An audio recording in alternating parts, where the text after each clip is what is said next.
একাদশ শ্রেণীর আমার প্রিয় শিক্ষার্থীরা, অনেক অনেক শুভেচ্ছা নাও। আশা করছি তোমরা সবাই ভালো আছো, সুস্থ আছো। করোনার এই দ্বিতীয় ধারায় যে আক্রমণ শুরু হয়েছে, নিশ্চয়ই তা থেকে বেঁচে চলছো এবং স্বাস্থ্যবিধি মেনে চলছো। প্রিয় শিক্ষার্থীরা, তোমাদের একাদশ শ্রেণীর ক্লাসগুলো শুরু হওয়ার পর থেকে এখনো অবধি আমরা তোমাদের সামনে প্রত্যক্ষভাবে বা সরাসরি ক্লাস করার কোনো সুযোগ পাইনি। তোমরাও সেই সুযোগ থেকে বঞ্চিত হয়েছো। তারপরও তোমরা যেন পিছিয়ে না পড়ো, তোমাদের স্বাভাবিক পড়াশোনা যেন অব্যাহত থাকো, সে কারণেই ঢাকা কলেজ কর্তৃপক্ষ তোমাদের জন্য বিশেষ অনলাইন ক্লাসের ব্যবস্থা গ্রহণ করেছে। বাংলাদেশে অনলাইন ক্লাস গ্রহণের পথিকৃৎ হিসাবে ঢাকা কলেজ যে মাইল ফলক স্থাপন করেছে, তার স্বীকৃতি স্বরূপ সেরা শিক্ষা প্রতিষ্ঠানের মর্যাদাও পেয়েছে সম্প্রতি ঢাকা কলেজ। এই কারণে ঢাকা কলেজ কর্তৃপক্ষকে আন্তরিক ধন্যবাদ জানাচ্ছি। একই সাথে তোমাদেরকেও এর অংশ হিসাবে অনেক অনেক শুভেচ্ছা জানিয়ে আজকের ক্লাসে স্বাগত জানাচ্ছি। প্রিয় শিক্ষার্থীরা, ঢাকা কলেজের এই অর্জন শুধু কলেজ কর্তৃপক্ষের একার পক্ষে অর্জন করা সম্ভব হতো না যদি না তোমরা নিয়মিত ক্লাসগুলো করতে। তোমাদের সৌজন্যে তোমরা আছো বলে এই ক্লাসগুলো সফলতা অর্জন করছে। এই কারণে এই সাফল্যের ভাগীদার ডিজিটাল বাংলাদেশের আগামী প্রজন্মের তোমরা সকল শিক্ষার্থীরাও। চলো তবে চলে যাই আমরা আমাদের আজকের ক্লাসে। মানবিক শাখার শিক্ষাবর্ষ 2020-21 শিক্ষার্থীদের জন্য আমার আজকের এই ক্লাসে সকলকে স্বাগত জানাচ্ছি। তোমাদের সাথে আজকে আমি কথা বলবো যুক্তিবিদ্যা প্রথম পত্র বিষয়টি নিয়ে, যার কোড নাম্বার 121। আর এই বিষয়ের বিষয় শিক্ষিকা হিসাবে তোমাদের সাথে রয়েছি আমি জিনান বিনতে জামান, সহকারী অধ্যাপক দর্শন বিভাগ, ঢাকা কলেজ, ঢাকা। শিক্ষার্থীরা, যুক্তিবিদ্যা বিষয়টিতে তোমরা অপেক্ষাকৃত নতুন শিক্ষার্থী, কেননা এই শিরোনামের কোনো বিষয় তোমরা ইতোপূর্বে অর্থাৎ তোমাদের স্কুল লেভেলে পড়ে আসোনি।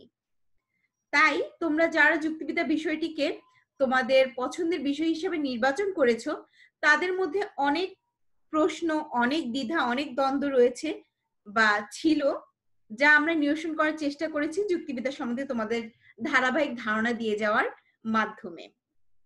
সেই ধারাবাহিকতায় আমরা যুক্তিবিদ্যার প্রথম পত্রের প্রথম অধ্যায়টি শেষ করে দ্বিতীয় অধ্যায়টিও শেষ করেছি। আজ যুক্তিবিদ্যার প্রথম পত্রের তৃতীয় অধ্যায়ের একটি বিষয় নিয়ে আমরা আলোচনা করব। তবে আজকের আলোচনায় যাওয়ার পূর্বে চলো আমরা জেনে নিই আমাদের গত দিনের আলোচনার বিষয়বস্তু কি ছিল সে সম্পর্কে। শিক্ষার্থীরা, আমরা গত দিনে আলোচনা করেছিলাম যুক্তিবিদ্যা প্রথম পত্রের দ্বিতীয় অধ্যায়ের সর্বশেষ আলোচ্য বিষয় বাস্তব জীবনে যুক্তিবিদ্যার প্রয়োগ এই সম্বন্ধে।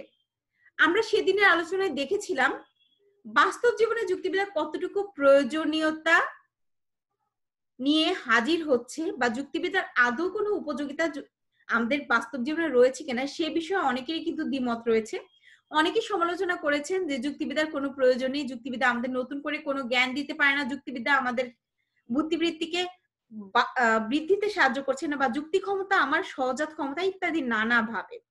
কিন্তু তারপরে আমরা দেখার চেষ্টা করেছিলাম যে সার্বিকভাবে যুক্তিবিদ্যার আসলে এই সমালোচনাগুলো কতটুকু কার্যকর। সেখানে আমরা দেখেছিলাম যুক্তিবিদ্যা নতুন করে যুক্তি দিতে না শেখালেও আমাদের যুক্তিতে যে ভ্রান্তিগুলো আছে বা অন্যের যুক্তিতে যে ভ্রান্তিগুলো থাকে সেগুলো ধরতে কিছু নিয়ম কানুন আমাদের শিক্ষা দেয়। সেই নিয়ম কানুনগুলোর সাহায্যে আমরা যেমন নিজেদের ভুল থেকে নিজেদেরকে দূরে রাখতে পারি, একইভাবে অন্যের ভুলগুলো ধরে সঠিক যুক্তি বা সত্য পর্যন্ত পৌঁছতে সহায়তা করতে পারি। এই কারণেই বাস্তব জীবনে যুক্তিবিদ্যার অত্যন্ত গুরুত্বপূর্ণ একটি ভূমিকা রয়েছে। প্রিয় শিক্ষার্থীরা, যুক্তিবিদ্যার বাস্তবিক প্রয়োগের শেষে আমরা আজকের আলোচনায় দেখব যুক্তিবিদ্যার অত্যন্ত গুরুত্বপূর্ণ অংশ অর্থাৎ যুক্তির গঠনগত দিকের যে আলোচনা তৃতীয় অধ্যায়ে রয়েছে সে সম্পর্কে। তোমরা তৃতীয় অধ্যায়ের কয়েকটি ক্লাস ইতোমধ্যে যুক্তিবিদ্যা বিষয়ের অপর শিক্ষিকা জনাব তাসনিম খায়ের সাথে করেছো। সেখানে তোমরা জানতে পেরেছো আমাদের যুক্তি যখন আমরা স্থাপন করি, সেই যুক্তি স্থাপনের জন্য যে বাক্যগুলো আমরা ব্যবহার করি সেগুলোকে যুক্তি বাক্য বলে। আর যুক্তি বাক্য গঠন করতে আমার দরকার হচ্ছে শব্দ। শব্দ ছাড়া তো আসলে বাক্য হয় না, তাই না? তো যেই শব্দগুলোকে আমি কোনো যুক্তি বাক্যের উদ্দেশ্য বা বিধেয় হিসাবে ব্যবহার করছি, সেই শব্দ বা শব্দ সমষ্টিকে বলা হচ্ছে পদ। পদেরই একটি গুরুত্বপূর্ণ দিক নিয়ে আমরা আজকে আলোচনা করব। তবে চলো আমরা আমাদের আজকের আলোচ্য বিষয়টি দেখে নিই। তোমরা স্ক্রিনে দেখতে পাচ্ছ আমাদের আজকের আলোচ্য বিষয় পদের ব্যক্তার্থ ও জাত্যর্থ, denotation and connotation of term.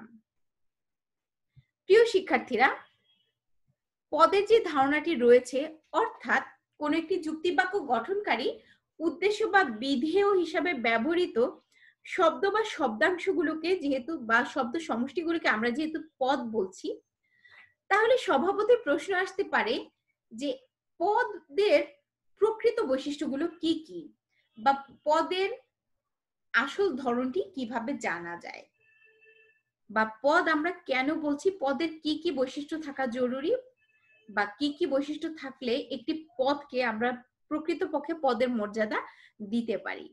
সেই আলোচনার স্বার্থে আমরা দেখতে পারি পদের দুটি দিক রয়েছে, একটি পদের ব্যক্তার্থ, আরেকটি হচ্ছে পদের জাত্যর্থ।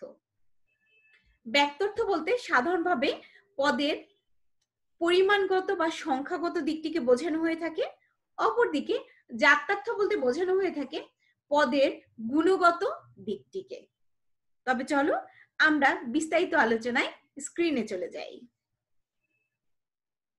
শিক্ষার্থীরা, পদের ব্যক্তার্থ এবং জাত্যর্থে যে আলোচনা আমরা জানতে পারি, সেক্ষেত্রে আমরা প্রথমেই জেনে নেওয়ার চেষ্টা করব পদের ব্যক্তার্থ সম্পর্কে। তোমরা স্ক্রিনে দেখতে পাচ্ছ পদের ব্যক্তার্থ বা ডিনোটেশন অফ টার্ম বলতে আসলে আমরা কি বুঝছি তা দেখানো হচ্ছে। কোন পদ একই অর্থে যে বস্তু বা বস্তু সমূহের উপর আরোপিত হয়, সেই বস্তু বা বস্তু সমূহকে ওই পদের ব্যক্তার্থ বলে। এ প্রসঙ্গে বিশিষ্ট যুক্তিবিদ পি কে রয় বলেছেন, একটি পদের ব্যক্তার্থ গঠিত হয় ওই সমস্ত ব্যক্তি বা বস্তু দ্বারা যাদের উপর একই অর্থে পদটি প্রযোজ্য। সুতরাং একটি পদের ব্যক্তার্থ হচ্ছে সেই পদ কর্তৃক আরোপিত বস্তু বা বস্তু সমূহের সমষ্টি। ব্যক্তার্থ হলে পদের সংখ্যার দিক, যা আমরা কিছুক্ষণ আগেই বললাম।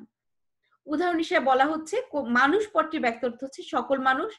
মানুষ পদের ব্যক্তার্থ হচ্ছে অতীত, বর্তমান ও ভবিষ্যতের সেই সমস্ত জীব যারা মানুষ নামে পরিচিত। সুতরাং মানুষ পদের ব্যক্তার্থ সকল মানুষ। কোন একটি পদ আমি যখন ব্যবহার করছি, সেই পদটি দ্বারা আমি কোনো ব্যক্তি বা বস্তুকে নির্দেশ করছি। সেই ব্যক্তি বা বস্তু নির্দেশকারী পদটি দ্বারা একই রকম যে বস্তু বা ব্যক্তিগুলোকে নির্দেশ করা হচ্ছে তার সবগুলো নিয়েই গঠিত হচ্ছে সেই পদের ব্যক্তার্থ। যেমন আমি বললাম ছাত্র, ছাত্র পদের ব্যক্তার্থ হবে সকল ছাত্র। কেননা ছাত্র বলে আমি সুনির্দিষ্টভাবে একজন ছাত্রকে নির্দেশ করছি না, বরঞ্চ এই পদের ব্যক্তার্থ বা এর ব্যাপ্তিটি সকল যুগের সকল সময়ের সকল ছাত্রের ক্ষেত্রে প্রযোজ্য। অর্থাৎ ব্যক্তার্থ বলতে আমি একটি পদের ব্যাপ্তির দিকটি বুঝছি, যে পদটি দ্বারা আসলে ঠিক কি পরিমাণের ব্যক্তি বা বস্তুকে নির্দেশ করা হচ্ছে। তাহলে নিশ্চয়ই তোমরা বুঝতে পেরেছো ব্যক্তার্থ হচ্ছে খুব সহজভাবে কোনো পদের পরিমাণগত বা সংখ্যার দিক। এবার চলো আমরা জেনে নিই পদের জাত্যর্থের দিকটি সম্পর্কে। পদের জাত্যর্থ বা কনোটেশন অফ টার্ম বলতে বোঝানো হয়ে থাকে কোন পদ যে সাধারণ বা আবশ্যিক গুণ বা গুণ সমষ্টিকে নির্দেশ করে, সেই গুণ বা গুণ সমষ্টিকে ওই পদের জাত্যর্থ বলা হয়। ডক্টর পি কে রায় এ সম্পর্কে বলেছেন, একটি পদের জাত্যর্থ গঠিত হয় ওই সব গুণের সমষ্টি দ্বারা যা পদটি দ্বারা নির্দেশিত হয় এবং যা ওই পদের অন্তর্গত প্রতিটি ব্যক্তি বিশেষের মধ্যে বর্তমান থাকে। সুতরাং কোন পদের জাত্যর্থ হচ্ছে ওই পদের কর্তৃক নির্দেশিত কিছু গুণ বা গুণ সমষ্টি। জাত্যর্থ পদের গুণের দিক, উদাহরণ হিসেবে বলা যায় মানুষ পদের জাততথ্য হচ্ছে জীববৃত্তি ও বুদ্ধিবৃত্তি, কারণ জীববৃত্তি এবং বুদ্ধিবৃত্তি হলো মানুষ জাতির সাধারণ এবং আবশ্যিক গুণ। কথাগুলো আপাত দৃষ্টিতে কিছুটা ঘোরালো মনে হচ্ছে, তাই না? আচ্ছা, আমরা এখন একটু বিশ্লেষণের চেষ্টা করি। আমরা কিছুক্ষণ আগে দেখলাম ব্যক্তর্থ শব্দটি দ্বারা পদের ব্যক্তির দিকটি বোঝানো হচ্ছে। আমি যখন কোনো পদকে ব্যবহার করছি, এই পদটি ঠিক এই শ্রেণীর কত পরিমাণ ব্যক্তি বা বস্তুর ক্ষেত্রে প্রযোজ্য তা নিয়ে গঠিত হচ্ছে সেই পদের ব্যক্তর্থ। একইভাবে জাত্যর্থ দ্বারা এমন কিছু আবশ্যিক গুণাবলীকে বোঝানো হচ্ছে যে গুণাবলীগুলো ওই পদের সাথে ওতপ্রোতভাবে জড়িয়ে আছে। অর্থাৎ জাত্যর্থ এমন কিছু গুণের বা এমন কিছু বৈশিষ্ট্যের ইঙ্গিত আমাদেরকে দেয় যার মাধ্যমে আমরা সেই পদটিকে চিনতে পারি, আমরা সেই পদটিকে অন্য পদ থেকে পৃথক করতে পারি। উদাহরণ হিসাবে আমরা বলতে পারি মানুষ পদের জাত্যর্থ হচ্ছে জীববৃত্তি ও বুদ্ধিবৃত্তি। কেননা মানুষ প্রথমত জীব, এই কারণে জীববৃত্তি ছাড়া মানুষ হওয়ার কোনো সম্ভাবনাই নাই। কিন্তু অন্যান্য প্রাণীর চেয়ে বা অন্যান্য জীবের চেয়ে মানুষের একটি স্পেশাল কোয়ালিটি বা বিশেষ গুণ রয়েছে। বলতো সেটি কি? সেটি হচ্ছে বুদ্ধি। এই বুদ্ধিবৃত্তি আর জীববৃত্তি আছে বলে কিন্তু মানুষ প্রকৃত মানুষ, মানুষকে আমরা অন্যান্য সকল জীব থেকে আলাদা করতে পারছি, পৃথক করতে পারছি। সেদিক থেকে বলা যায় এই আবশ্যিক গুণগুলো দ্বারা বা জীববৃত্তি বা বুদ্ধিবৃত্তি সম্পন্ন প্রাণী বা জীবকে বুঝলেই আমরা মানুষকে বুঝে থাকি। অর্থাৎ যেই গুণটিকে বা যেই গুণগুলোকে কোনোভাবেই বর্জন করার সুযোগ নেই, যেই গুণগুলো কোনো পদের সাথে ওতপ্রোতভাবে বা আবশ্যিকভাবে জড়িয়ে আছে, তাই হচ্ছে সেই পদটির জাত্যর্থ। আরেকটু সহজভাবে বলি, যেমন তোমরা ছাত্র, তোমাদের জাত্যর্থ কি? ছাত্র হিসাবে প্রথমত তোমরা মানুষ, তো তাই তোমাদের জীববৃত্তি এবং বুদ্ধিবৃত্তি আছে। এই জীববৃত্তি আর বুদ্ধিবৃত্তি ছাড়া তো তুমি মানুষই নও, মানুষটা হলে ছাত্র কি করে হচ্ছ? এর সাথে আরেকটি বিশেষ গুণ তোমার মধ্যে আছে, সেটি হচ্ছে ছাত্রত্ব। ছাত্রত্ব গুণটি বা ছাত্রত্ব বৈশিষ্ট্য আছে বলেই কিন্তু অন্যান্য মানুষের চেয়ে তুমি আলাদা বা তুমি ছাত্র নামে পরিচিতি পাচ্ছ। সুতরাং আমরা খুব সহজে বুঝতে পারছি যেই গুণগুলো একান্ত আবশ্যিক এবং সার্বিকভাবে কোনো পদের প্রত্যেকের মধ্যেই সেই গুণটি থাকবেই, তাকেই বলা হচ্ছে জাত্যর্থ। কোনো পদের নির্দেশিত কোনো শ্রেণীর আবশ্যিক গুণটি হচ্ছে সেই পদের জাত্যর্থ। তাহলে আশা করছি তোমরা এখন ব্যক্তর্থ এবং জাত্যর্থের ধারণাটি পেয়েছো। আবারও একই কথাই বলতে হচ্ছে, ব্যক্তর্থ হচ্ছে পদের সংখ্যাগত বা পরিমাণগত দিক, আর জাত্যর্থ হচ্ছে পদের গুণগত দিক। গুণ এবং সংখ্যা এর মধ্যে কি কোনো সম্বন্ধ আছে? এই প্রশ্নটি কি এখন ওঠা স্বাভাবিক নয়? হ্যাঁ শিক্ষার্থীরা, এই প্রশ্নের জবাবই আমরা এখন দিতে চলেছি। অর্থাৎ কোনো একটি পদের জাত্যর্থ এবং ব্যক্তর্থের মধ্যে প্রকৃতপক্ষে কোনো সম্পর্ক আছে কিনা সেটি একটু জেনে নেওয়ার চেষ্টা করব। সাধারণভাবে বলা হয়ে থাকে পদের ব্যক্তর্থ এবং জাত্যর্থের মধ্যে একটি সম্পর্ক আছে এবং সেই সম্পর্কটি পরস্পর বিরোধী সম্পর্ক। অর্থাৎ কোনো পদের ব্যক্তর্থ বৃদ্ধি পেলে তার জাত্যর্থ হ্রাস পায়, আবার কোনো পদের জাত্যর্থ বৃদ্ধি পেলে তার ব্যক্তর্থ হ্রাস পায়। এই যে একটির বাড়ার সাথে সাথে অপরটির কমে যাওয়ার সম্পর্ক, সেটি কিন্তু ব্যক্তর্থ এবং জাত্যর্থের মধ্যে একটি যোগসূত্র তৈরি করছে। এবার চলো আমরা তাহলে ব্যক্তর্থ এবং জাত্যর্থের এই সম্পর্কটি বিশ্লেষণ করার একটু চেষ্টা করি।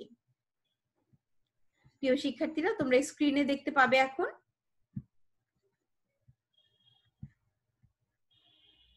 পদের ব্যক্তর্থ এবং জাত্যর্থের মধ্যকার সম্পর্ক। পদের ব্যক্তর্থ এবং জাত্যর্থকার মধ্যে একটি গভীর সম্পর্ক বিদ্যমান, যা আমরা কিছুক্ষণ আগেই বলেছি। কিন্তু এই গভীর সম্পর্কটি পরস্পর বিরোধী সম্পর্ক। এরা যদিও একে অপরের সাথে নির্ভরশীল, তবে এই নির্ভরশীলতাটি ঋণাত্মক নির্ভরশীলতা। পদের ব্যক্তর্থ এবং জাত্যর্থের সম্পর্ককে ব্যাখ্যা করতে গেলে আমরা চারটি ধারণাকে পেয়ে থাকি। প্রথমত, যদি পদের ব্যক্তর্থ বাড়ে তবে জাত্যর্থ কমে। দ্বিতীয়ত, পদের ব্যক্তর্থ যদি কমে সেক্ষেত্রে পদের জাত্যর্থ বাড়ে। তৃতীয়ত, যদি পদের জাত্যর্থ বাড়ে তবে ব্যক্তর্থ কমে। এবং চতুর্থত, যদি পদের জাত্যর্থ কমে তবে ব্যক্তর্থ বাড়ে। এবার ধারাবাহিকভাবে আমরা এই চারটি ধারণা নিয়ে আলোচনা করছি। তোমরা স্ক্রিনে দেখতে পাচ্ছ প্রিয় শিক্ষার্থীরা, মানুষ পদের ব্যক্তর্থ হচ্ছে সব মানুষ, যা আমরা কিছুক্ষণ আগেই দেখলাম, কিন্তু এর জাত্যর্থ হলো জীববৃত্তি এবং বুদ্ধিবৃত্তি। এখন যদি মানুষ পদের সাথে অন্যান্য জীব যুক্ত করা হয় তাহলে মানুষ পদের পরিমাণ কিন্তু বেড়ে যাচ্ছে, অর্থাৎ ব্যক্তর্থটি বেড়ে গিয়ে মানুষ থেকে সকল জীবে চলে যাচ্ছে। এই যে ব্যক্তর্থ বেড়ে গেল, এক্ষেত্রে জাত্যর্থের কি অবস্থা হচ্ছে তা একটু দেখে নিই। মানুষের সাথে অন্যান্য জীব যোগ করার ফলে মানুষ পদের ব্যক্তর্থ বাড়লেও মানুষের যে জাত্যর্থ ছিল বুদ্ধিবৃত্তি, সেটি কিন্তু অন্যান্য কোনো জীবের মধ্যে নেই। তাহলে কি হলো? শুধুমাত্র জীববৃত্তি থাকলো এবং বুদ্ধিবৃত্তি চলে গেল। অর্থাৎ পদের ব্যক্তর্থ যখন বাড়িয়ে দিচ্ছি, জাত্যর্থ তখন কমে যাচ্ছে। মানুষ পদ থেকে আমি যখন সকল মানুষ পদটি থেকে আমি যখন সকল জীব পদটিতে যাচ্ছি, স্বাভাবিকভাবে মানুষের সাথে জীব যুক্ত হচ্ছে, অন্যান্য সকল জীব যুক্ত হচ্ছে, অর্থাৎ পরিমাণগত দিকটি বেড়ে যাচ্ছে। কিন্তু একইভাবে যদি আমি জাত্যর্থ বা গুণের দিকটি দেখি, মানুষ পদটির জাত্যর্থ হচ্ছে জীববৃত্তি এবং বুদ্ধিবৃত্তি, কিন্তু জীব পদটির জাত্যর্থ তো বুদ্ধিবৃত্তি নয়। তাহলে কি হবে? এখানে শুধুমাত্র জীববৃত্তি থাকছে, বুদ্ধিবৃত্তি চলে যাচ্ছে। অর্থাৎ ব্যক্তর্থ যে হারে বাড়ছে, জাত্যর্থ সে অর্থে কমে যাচ্ছে। এর মাধ্যমে আমরা বলতে পারি কোন পদের ব্যক্তর্থ যদি বাড়ে তখন জাত্যর্থ কমে যায়। এবার দ্বিতীয় ধারণাটি একটু ব্যাখ্যা করার চেষ্টা করছি। যদি পদের ব্যক্তর্থ কমে তবে জাত্যর্থ বাড়ে। আমরা এখানে আবারও মানুষ পদটিকে নিয়ে আলোচনা করছি। মানুষ পদের ব্যক্তর্থ হলো সকল মানুষ, কিন্তু মানুষ বলতে শিক্ষিত অশিক্ষিত সব মানুষকে আমি বোঝাচ্ছি না। এখন মানুষ শ্রেণী থেকে যদি আমি অশিক্ষিত মানুষকে বাদ দেই তাহলে কি হয়? শুধুমাত্র শিক্ষিত মানুষ থাকছে, অর্থাৎ পরিমাণগতভাবে পদটি ছোট হয়ে যাচ্ছে। আমি যখন বলবো শিক্ষিত মানুষ, স্বাভাবিকভাবেই সেটি সকল মানুষের চেয়ে পরিমাণে কম হয়ে যাবে। কিন্তু এক্ষেত্রে জাত্যর্থ অর্থাৎ গুণের দিকটি কিন্তু বেড়ে যাচ্ছে, কেননা শিক্ষিত মানুষের মধ্যে মানুষ পদের জীববৃত্তি আর বুদ্ধিবৃত্তির গুণ তো থাকছেই, এর সাথে যুক্ত হবে শিক্ষা গুণটি। তাহলে কি দেখা যাচ্ছে? ব্যক্তর্থ কমে যাচ্ছে, কিন্তু সেই হারে জাত্যর্থটি বেড়ে যাচ্ছে। এই হচ্ছে পদের জাত্যর্থের ব্যক্তর্থের হ্রাসের সাথে জাত্যর্থের বৃদ্ধির সম্পর্ক। এবার চলো আমরা একটু তৃতীয় যে মতটি রয়েছে সেদিকে তাকাই।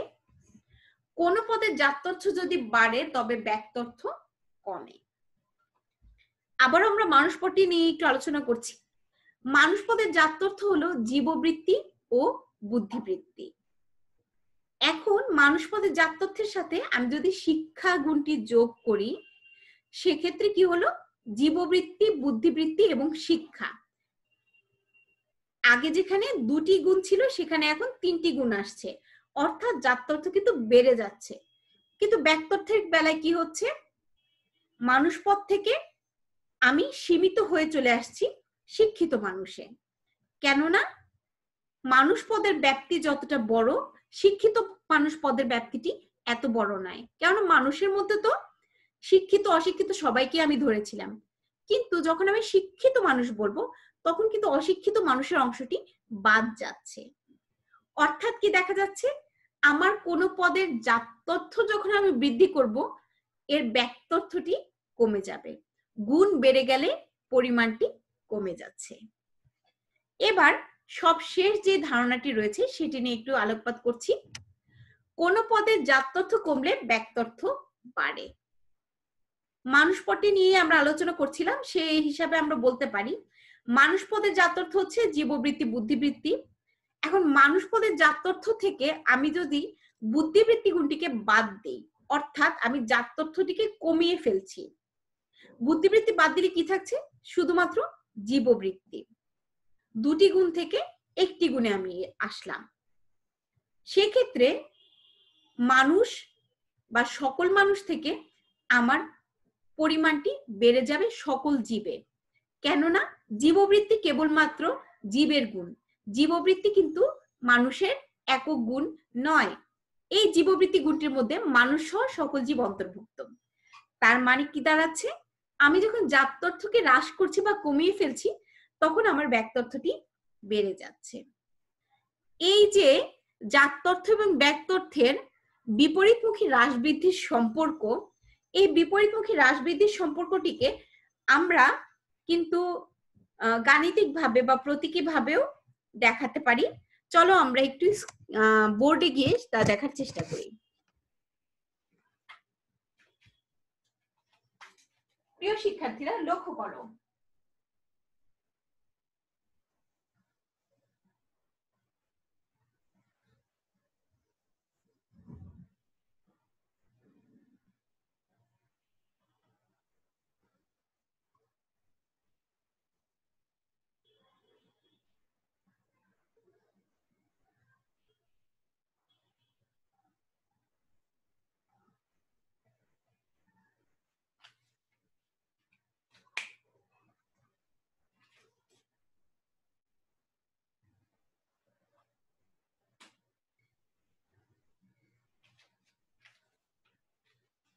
শিক্ষার্থীরা তোমরা বোর্ডে দেখতে পাচ্ছ আমি দুটি বৃত্ত অঙ্কন করেছি, যার একটি ছোট অপরটি বড়। এই যে ছোট আর বড় বৃত্তটি অঙ্কন করলাম, এর কারণটি আসলে কি? এর কারণটি হচ্ছে আমি এখানে ব্যক্তর্থের দিকটি দেখানোর চেষ্টা করলাম। যখন আমি মানুষের ব্যক্তর্থের কথা বলছি, তখন কিন্তু মানুষের পরিমাণটি এই যে জীবের পরিমাণ তার চেয়ে কম। কেননা মানুষ দিয়ে বোঝানো হচ্ছে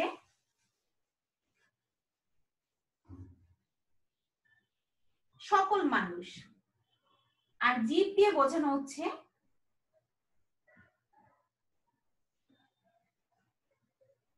সকল জীব। লক্ষ্য করো প্রিয় শিক্ষার্থীরা, সকল মানুষ এর পরিধি বা এর ব্যাপ্তি যতটা, তার চেয়ে কিন্তু সকল জীবের ব্যাপ্তি বা পরিধি অনেক বেশি। কেননা আমি যখন বলবো জীব বা সকল জীব, তখন কিন্তু আমি শুধু মানুষকে নির্দেশ করছি না, বরঞ্চ মানুষের বাইরেও যারা জীব রয়েছে তাদের সবাইকে নিয়েই সেই জীব জগৎটি গঠিত হচ্ছে। তাহলে কি দেখা যাচ্ছে? পরিমাণগতভাবে ব্যক্তর্থের দিক থেকে মানুষের পরিধি জীবের পরিধিতে ছোট। আবার যদি আমি জাত্যর্থের দিকটি দেখতে চাই, সেক্ষেত্রে কি হয়? জাত্যর্থের দিকটি যদি আমি দেখি,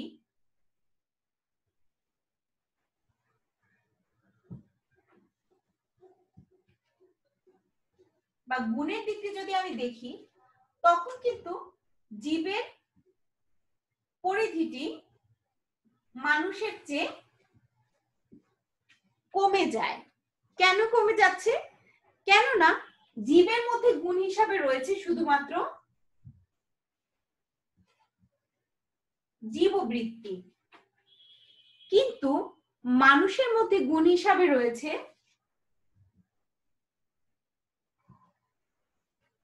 জীববৃত্তি এবং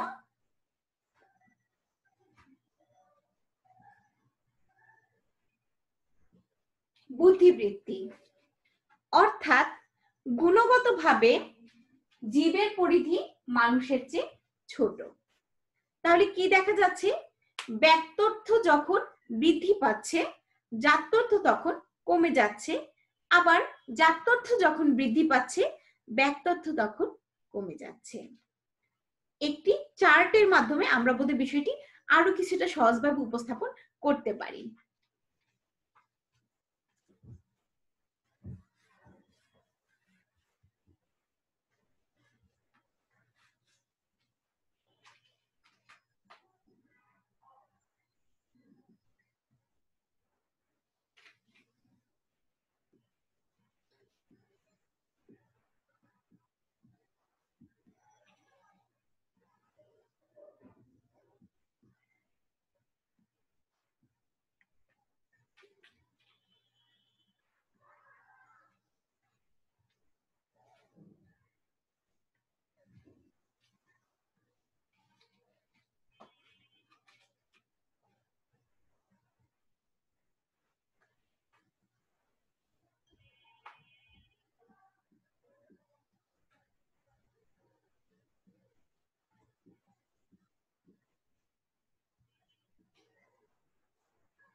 প্রিয় শিক্ষার্থীরা, তোমরা স্ক্রিনে দেখতে পাচ্ছ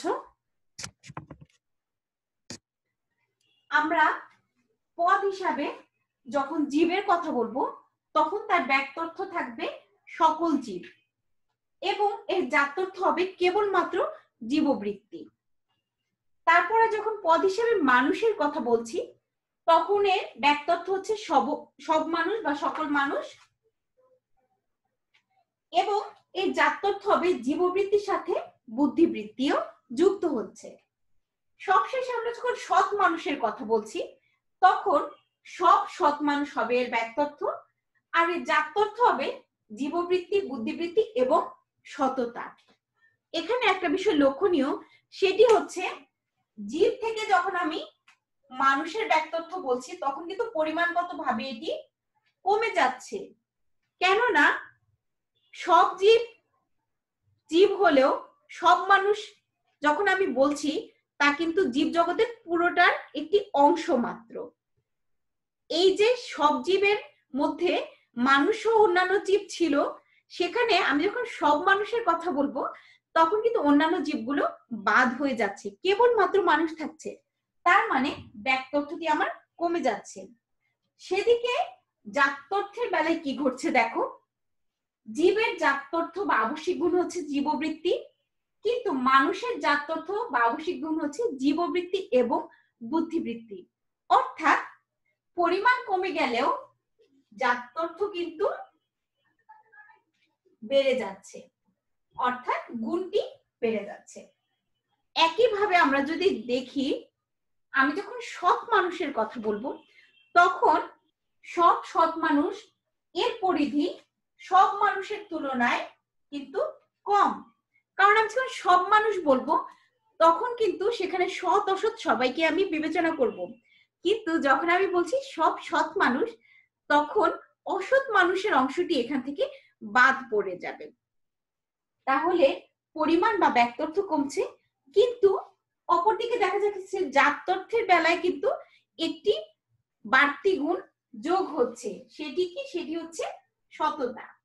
জীববৃত্তি, বুদ্ধিবৃত্তি তো মানুষ হিসাবে ছিলই, এর সাথে সৎ মানুষের আবশ্যিক গুণ সততাটি যুক্ত হয়ে এখানে কি করছে, এখানে একটি নতুন মাত্রা তৈরি করছে, জাত্যর্থকে বাড়িয়ে দিচ্ছে। অর্থাৎ আমরা বলতে পারি ব্যাক্তর্থ যখন কমে জাত্যর্থ যখন বাড়ে। একইভাবে আমরা যদি ঊর্ধ্বক্রমে যাই, সৎ মানুষ থেকে সব মানুষে যাই, ব্যাক্তর্থ বেড়ে যাবে কিন্তু জাত্যর্থ কমে যাবে। আবার যদি আমি মানুষ থেকে জীবের দিকে যাই, সব মানুষ থেকে সব জীবের পরিধি অনেক বেড়ে যাচ্ছে, ব্যাপ্তি বেড়ে যাচ্ছে, কিন্তু গুণের দিক থেকে বুদ্ধিবৃত্তিটি বাদ হয়ে কেবলমাত্র জীববৃত্তিটি থাকছে। অর্থাৎ গুণ কমছে, পরিমাণ বাড়ছে, আর পরিমাণ কমছে, গুণ বাড়ছে।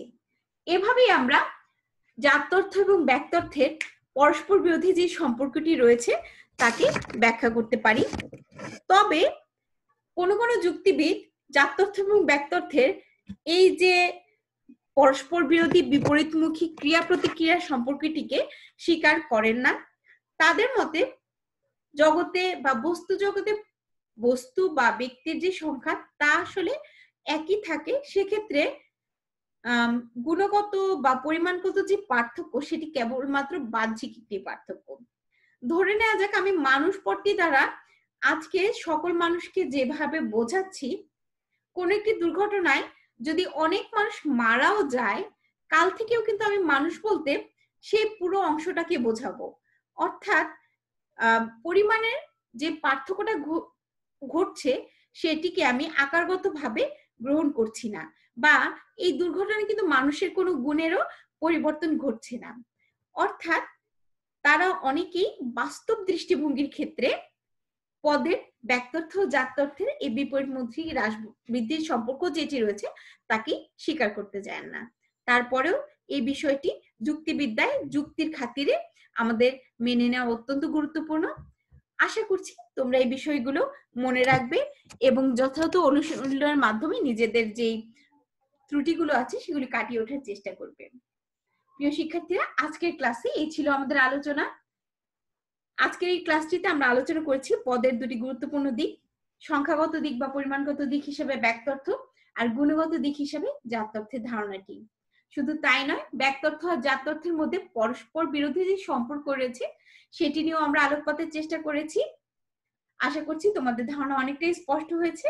তারপরেও যদি তোমাদের কোনো রকম সমস্যা থেকে থাকে বা তোমরা বুঝতে না পারো, অবশ্যই তোমরা যোগাযোগ করবে আমাদের এই ভিডিওটির কমেন্ট বক্সে। তোমরা কমেন্ট করবে, সেই কমেন্টের জবাব যথাযথভাবে দেওয়ার আমরা চেষ্টা করব।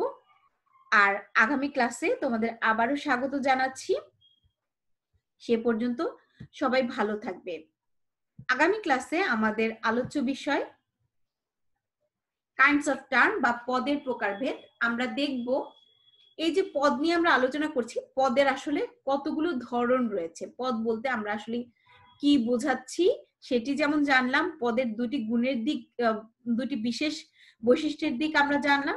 একইভাবে পদ কত প্রকার বা কোন কোন দৃষ্টিভঙ্গিতে পদকে বিভাজন করা হয়ে থাকে সেটি আমরা দেখে নেওয়ার চেষ্টা করব আমাদের পরবর্তী ক্লাসে। সে পর্যন্ত সবাই ভালো থাকো, সুস্থ থাকো। ধন্যবাদ তোমাদের সবাইকে।